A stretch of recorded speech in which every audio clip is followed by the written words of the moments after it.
Hi, I'm Naomi Murphy, and this is the Locked Up Living podcast, where we talk with a wide range of people about harsh aspects of institutional life. We also explore some of the ways to overcome them and to grow and develop. I'm David Jones. So join us every Wednesday morning, 6 o'clock UK time, for a fresh podcast. Okay. So today's guest is Harriet Waley Cohen. Harriet is a speaker, trainer, coach and writer with a background in psychology and investment managing, and she specialises in supporting companies in traditionally male-dominated environments to help them recruit and retain female talent at all levels. Welcome. Really glad to have you on again, Harriet. Thank you so much. It's a pleasure to be here. Thanks for inviting me. Hello, Harriet. Very nice to meet you, and thanks a lot for coming along. Yeah, it's a pleasure. It's a pleasure. You had a successful career in investment management for some time.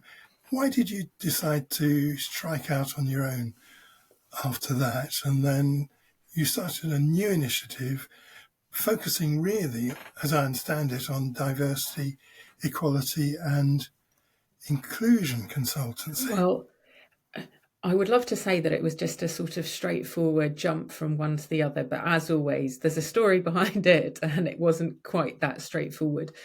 The first career that I had was straight out of university into the world of investment management, where my inner news junkie could really come out to play. And I loved following everything that was going on in the world and understanding how it all fitted together in terms of companies, economics, geopolitics, and creating a story out of that for the clients whose money was managed for the firms where I worked. I very much enjoyed that side of things. And the reason that I actually left the industry was because, very simply, as happens to so many women, I had children. And it was made very clear to me after my first child was born that I would need to be working a minimum of 4 days a week. And back then there was no real flexible working. It was all in the office, in order for me to go back. And it really wasn't compatible with the kind of mother that I wanted to be. And the job that I was doing as well was quite deadline driven. And I was in a lower management position, but a management position nonetheless. And when you're responsible for deadlines and the quality of the work and managing the team, you can't ship off at 4 o'clock on a Wednesday and say to everyone else, look, don't mess it up, but I'll see you on Monday.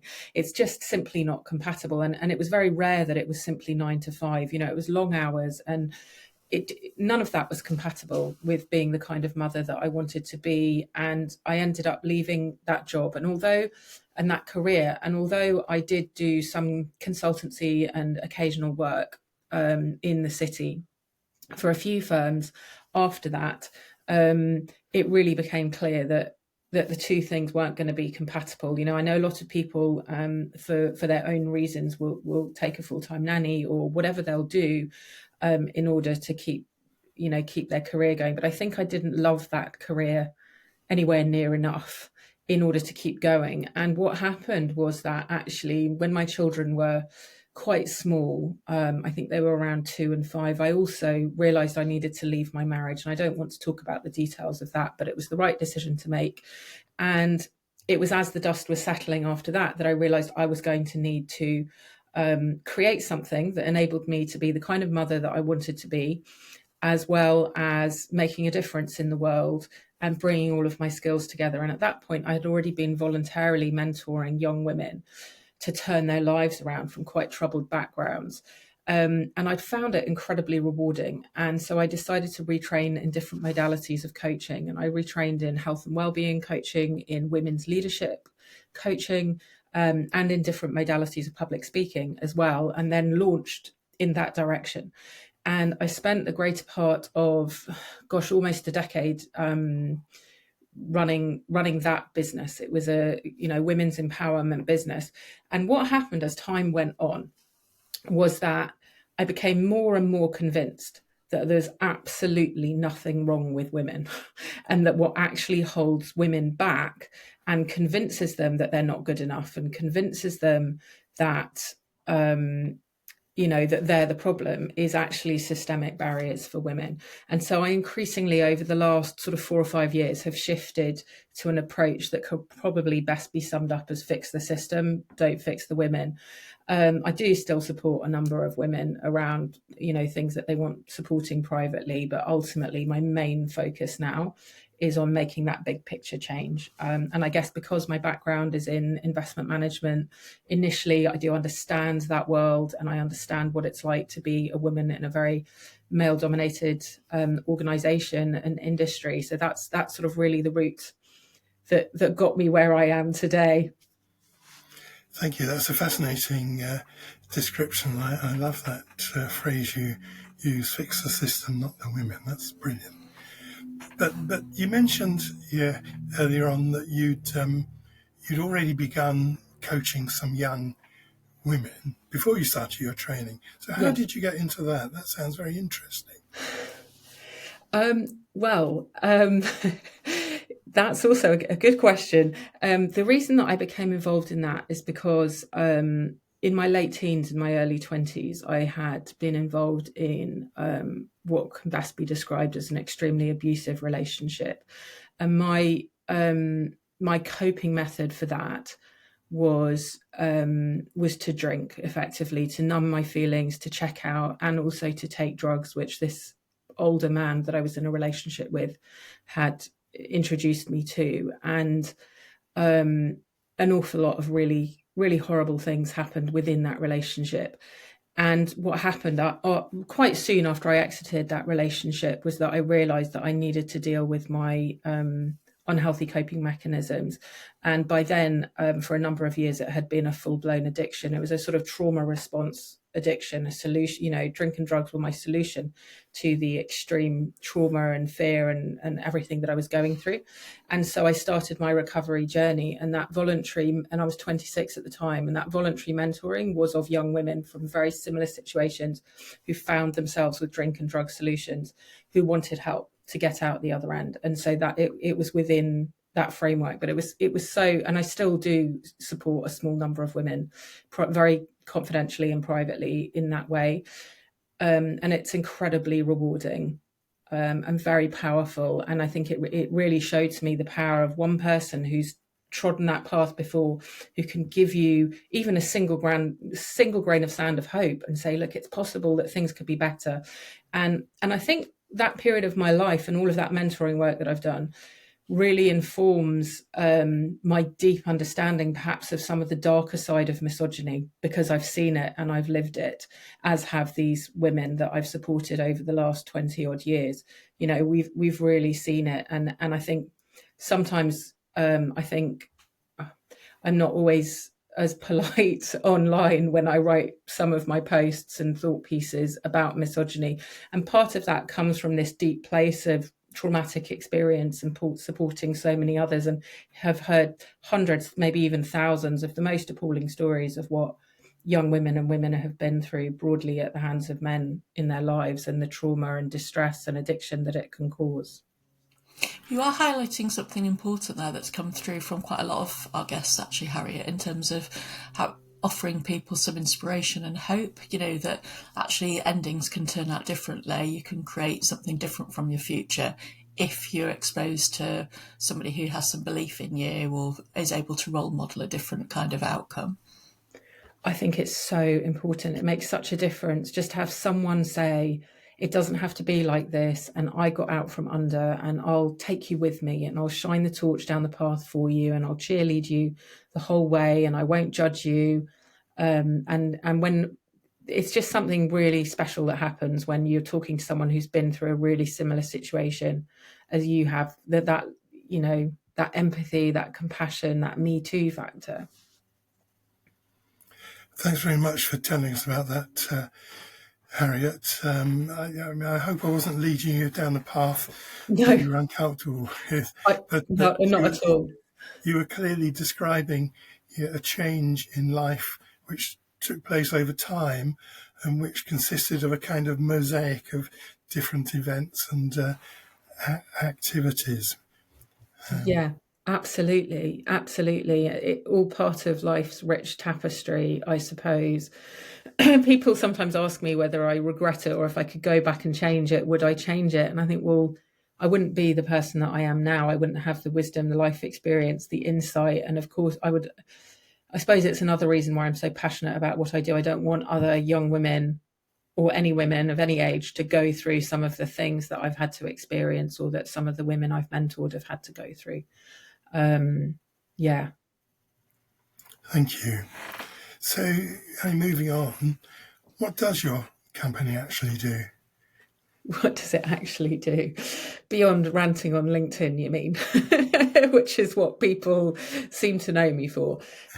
What do I actually do? I actually do drop into large companies in male-dominated industries. They're probably the two or three most common industries that I work with at the moment are financial services, which makes sense because of my background, tech and construction. And I help them with everything around making them better places for women to succeed and thrive, genuinely, and with initiatives that move beyond the sort of performative box ticking, so that the culture is supportive of women, and so that they're not just, putting a bunch of women on a self-worth leadership program and going, oh, there, the job's done, because it's not done. Because if the culture doesn't change, then nothing will change. So it might be, workshops, one-off workshops, or a series of workshops, or a program that are designed to produce the changes that the organisation wants, that will result in it being a better place for women. And some of the end results might be women staying because they now feel they can succeed there. It might make it easier for them to attract better female staff. It might result perhaps in better gender pay gap data if those women stay and progress to more senior positions rather than leaving. And I think one of the things that I'm becoming increasingly known for is being willing to go into some of the darker corners and have the more uncomfortable conversations around issues around DE&I that perhaps really need to be had if we're going to get progress. So, for example, tackling the sexualization of women in the workplace, which is a really sticky topic, but it's a massive influencer in terms of why women leave. A piece of research that I did jointly with somebody else, with my colleague Daniele Fiandaca of Token Man Consulting, showed that 50% of women who replied told us that they had either left a job or had seriously thought about leaving a job because of being sexualized in the workplace. Like the idea that a company could lose half its female staff because of something like that is a really big contributor to their gender balance and to their data and to their talent pool and their knowledge pool and everything. So it could be a topic like that, or I think something that's incredibly important at the moment is looking at the sort of exclusion or shaming or man bashing, really, of men. That has made them feel isolated and excluded from the inclusion conversation. Because I think if we're going to get change for that works for everybody, no matter their characteristics, we've got to bring white men with us. And when that sort of group of people feel that disenfranchised, you get a big pushback. And we've seen that in the data in terms of who voted for Trump, haven't we? We've really seen that show up. So I think it's extremely important to be able to have a bit more uncomfortable conversations about what are men's fears, what is men's resistance, what would make them feel more included. And some of the work I've done around that with a number of organisations has been having quite anything goes, very confidential conversations with groups of men about what their fears are around greater inclusion and greater progress for women and other minorities. Because when they're allowed to express their fears rather than being told off or shamed for them, and when they feel that the barriers that they're facing, which are not the same as other groups, but nevertheless, a lot of the stereotyping around masculinity is really harmful for men. So when they get the chance to say, actually, the fact that I'm not allowed to show my emotions, the fact that I've got to appear to be in control and sporty and a stud and all these, and have, be a natural leader and be interested in this and that in order to be respected by my peers is exhausting, and it is detrimental often to their well-being. So I think if we can allow, have those conversations, it makes such a difference. So I guess broadly, that's the work that I do. And then I do also sometimes work with secondary schools, actually, to generally with the sixth formers who are of the right age to have these sorts of conversations around misogyny and sexism and internalized misogyny, healthy masculinity, although I'm not sure I like the phrase masculinity and femininity, but they do, to explain the concept, and just helping that, them to go out into the world feeling as though they don't have to conform to stereotypes, and that they can be, empowered agents of change, really, and part of the future that they want. So do you, Harriet, do you find that companies are keen to invite you in? Do they welcome you in with open arms? Because it sounds as if some of them might find what you're describing a bit challenging. I think, do they welcome me with open arms? I'm not, with a little trepidation, I think would be more to the point. I think by the time they've got to the point that they've decided that they'd like to have a conversation with me about potentially working together, they do understand that it's going to be a bit uncomfortable. But I think that it's actually necessary for real change to happen, is that we all have to get a little bit uncomfortable. If we just stay within this incredibly safe comfort zone, no change is going to happen. In the same way that people who are talking about how to become anti-racism, it's really uncomfortable, some of those conversations. So I think the sorts of companies that bring me in tend to be pretty dedicated to what they're trying to achieve, and they're willing to have those conversations, and they really genuinely want change to happen and to be better places for women. I don't tend to be brought in by the more sort of performative box ticking type organizations. Yeah. Thank you. And has that, I mean, obviously you've worked in the financial system. Have you been able to go back and do some of this work within that setting? Yes, I have. Yes, I've worked with quite a number of organisations in the investment management or financial services, insurance, various different parts of the financial world. And I think I suppose it gives a bit more credibility that I'm able to understand what they're talking about in terms of the actual work that they're doing on a day-to-day basis, and how that all fits together, and understand the environment, perhaps. And just like any industry, there are some companies that are really far along on their journey and have done an awful lot, and there are others that are right at the beginning, where there's barely a women's network. And I'm thinking of one organisation, and I would never name any organisations publicly for what's happened within the workshop, where a lot of the women who'd all come together to a certain location from various places around the world for this 2-day session, and a lot of them said that they had received messages from their male colleagues going, "Oh, you're all off to the spa then, you're going to go it's a girls' shopping trip," sort of thing. So it can be anything on the continuum of progress, from girls, that kind of thing, to really taking it seriously. Thank you. Naomi? So one of the things I know you're really passionate about, Harriet, is addressing the toxicity of perfectionism. Why do you feel so strongly about that? Well, that's an interesting one. So initially, as I said, when the beginnings of my coaching and public speaking business, my focus was on working with sort of rising star and senior women in male-dominated industries, and supporting them with their confidence, self-worth and well-being. And I really noticed that perfectionism was showing up a lot in a lot of these women, and it was coming from a place of low self-worth, but it was also coming from the environment that they found themselves in.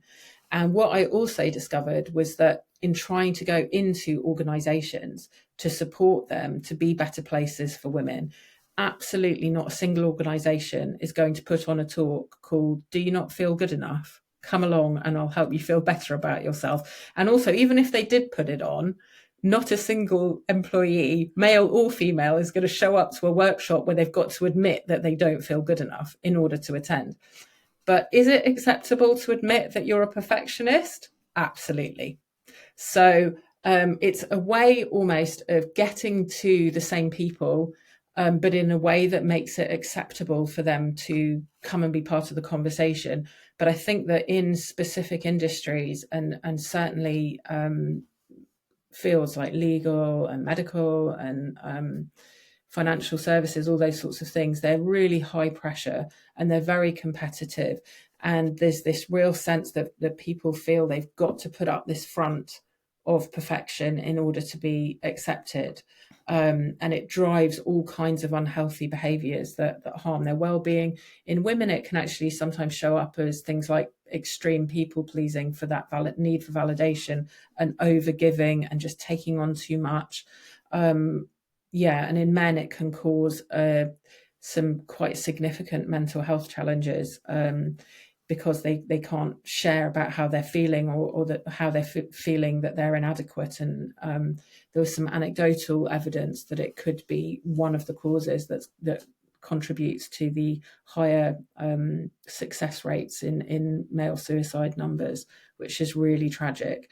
And I think in terms of corporate culture as well, and in terms of the DEI conversation, it's a really important thing to take into account as well, because a lot of people are afraid to get involved as allies because they think that if they get it wrong, they're going to get cancelled. And a lot of people have found that if they've slipped up, they've said the wrong thing, they're trying to be helpful, but they didn't get it quite right, and then they get shot down, that they then withdraw and they wish they'd never put their head above the parapet and said, I want to be an ally. And I think that both, in the traditional work environment, when it comes to inclusion work, when it comes to how we judge ourselves, if we can give ourselves a bit of grace to not always do things absolutely perfectly and not to always have to improve on the last time, and to say how I'm doing right now is good enough rather than always got to do more, I think we'd all be a lot happier and we'd get along better and we'd make more progress overall.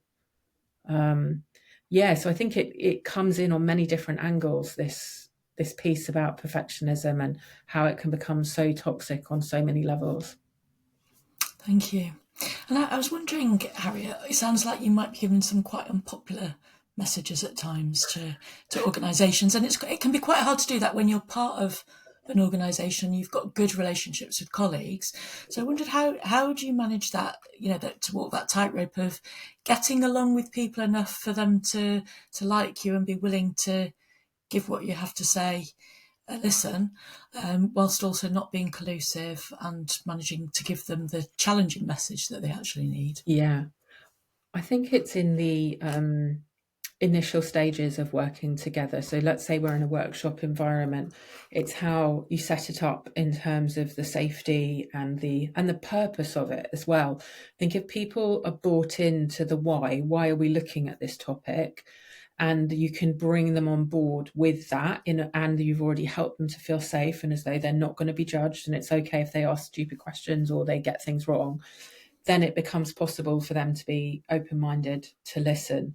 And I'll always include at the beginning a slide and a conversation around it about what the session will and won't involve, and how it won't involve shaming or judging, and it will involve listening, and it'll involve learning and critical thinking, and how if people can try to leave behind defensiveness and bring their self-worth and know it's okay not to know it all, I think that really helps. Some combination of that very safe setup at the beginning combined with the vision of where we're trying to get to and why we're doing this really helps. But I totally agree that we mustn't play it too safe, but there's also, if you're too hardcore, people just won't listen and it gets their backs up, so it is a bit of a tightrope to walk. Yeah, and I think it's also important to be quite personal and vulnerable and show yourself to be a real human being rather than anyone perfect or anyone who's got all the answers or who's going to judge or shame or any of those things. I think that really helps too. I don't know if you saw the hate directed at the woman who posted she'd passed her PhD dissertation Yes, in Ali English Lutz. literature. I don't know Yes, if I've pronounced it right, yes, with the ethics of olfactory. So it's to do with the politics of olfaction in smell. literature. Yeah, Yeah, and the amount of hate she received. But your own posts on LinkedIn certainly are also quite bold. So I imagine you've probably encountered your own share of online trolling and wondered how you cope with that, if you have. it's been quite a journey, I have to say. If you'd asked me a year ago, I think I would have given a different answer. It's not always easy. And I think I take things a lot less personally than I used to. And I think I recognize much better now that it's not actually generally personal. Sometimes people will be very personal and attack me personally.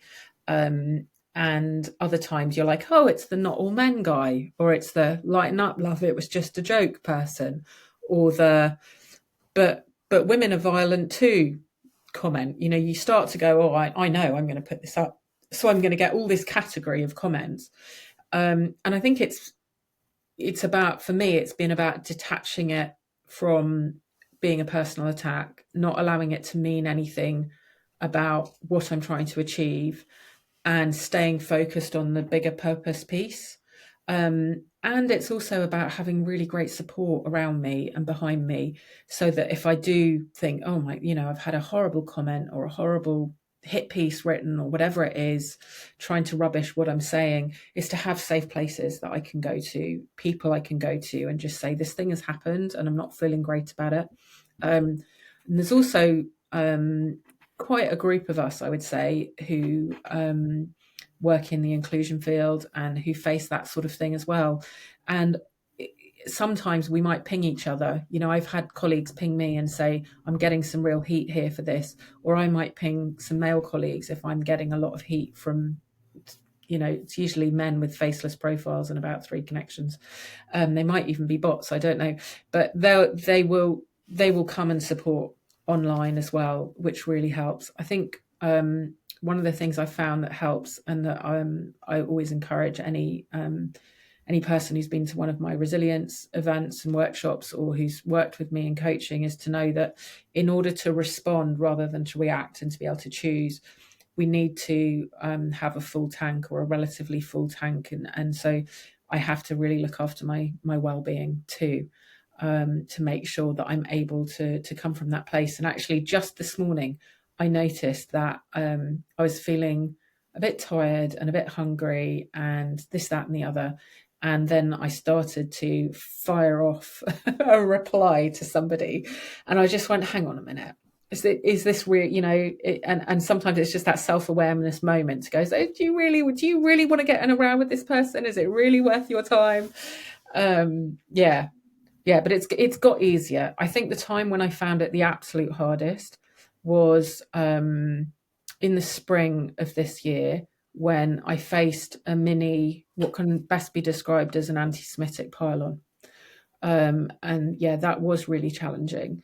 And it caused me to really retreat for a while in terms of some of the things that I was talking about. But once I'd sort of licked my wounds and taken care of myself and had lots of support around that, I actually ended up writing a big piece in the summer about anti-Semitism and within and sort of calling out a lot of the EDI industry and saying, why are you not tackling anti-Semitism, and why are you in fact even appearing to be saying or supporting things that appear to be anti-Semitic? So I think it takes time to grow a thicker skin. And it takes time not to take things personally and to pick yourself up each time. But it does get easier. Well, you shouldn't necessarily have to do that, should you? It's quite a sad reflection of society that, you have that sense of having to grow a thicker skin. And I know when we had Lucy Johnson on, she also spoke of something quite similar. But, I think you're giving people good advice in terms of holding back and not instantly reacting to spiteful comments, because at the end of the day, throwing more oil onto fire is probably not going to be the solution to that. But in terms of, you are engaged in social activism, which even in person, not just online, can be quite challenging and take a bit of a toll on our own well-being. And I wonder if you were to give advice to our listeners, is there anything else that you would offer up besides managing the online conversations in that way? I think I agree. I wish it wasn't like that. I wish we didn't have to grow a thicker skin. I wish that there weren't these trolls, but there are. There's a lot of pushback against women who speak up, and there always has been. And I think it'll take quite a huge change for that to stop happening. So I think one of the first pieces of advice I would give anyone who's starting to speak up or thinking about speaking up is to recognise that not everyone's going to like it, and that you will potentially get trolls, you will get haters, you'll get pushback, you'll get people even who try to discredit you, people who try to tear you down, and to make sure that you're taking care of your own well-being, that you've got your support system in place and all of that beforehand, if possible. Because I think expecting it not to happen, I guess the analogy for me would be, if you're standing on the edge of the shoreline with the sea and there's waves coming in towards you, and you know that every 10 to 20 waves, there's a really big one, but you decide to turn your back to the water and just go, well, I'm, fingers crossed it's not going to happen to me. I'm not going to get knocked over by a wave. It's me. I'll be fine. And then when a big wave comes, you're absolutely amazed that you're under the water, half drowning, coughing and spluttering, right? Or you can turn and face the water. And when it comes, you can dive under it and then pop your head up the other side and go, I did all right there. So I think we have to face it head on and not just sort of hope and cross our fingers and think, I hope this doesn't happen to me, because it will. I did a training, about 3 or 4 years ago with Dr. Jessica Taylor. And I'm accredited to teach some of her teachings on the psychology of victim blaming of women and girls. And it was part of the conversation, actually, as part of that course of, look, this is what you're going to face when you speak up. And it was incredibly helpful. And she has been someone I've turned to at times, as have various other people, when it's happened, to just say, what am I going to do? And who've just been there to support me in the background. So I do think having a tribe of people behind you and not just trying to be a lone wolf is a really good thing. Thank you. I love that metaphor about the sea, actually. That's a really, really great one, but thank you. Yeah, it really takes me back as well. I was back to being a 5-year-old being knocked over by waves, wondering what was going to happen. Gosh. It's also a good analogy for dealing with difficult family members that get together who push your buttons. Well, that's very apt. I know. Well, I know this won't go out till New Year, but we are recording this a few weeks before Christmas, and I think that's a thing that's on everyone's minds as the festive season approaches, that you've got to get together and is so-and-so going to do that thing they always do, that don't let the wave hit you from behind and knock you over. Look at it face on when it comes.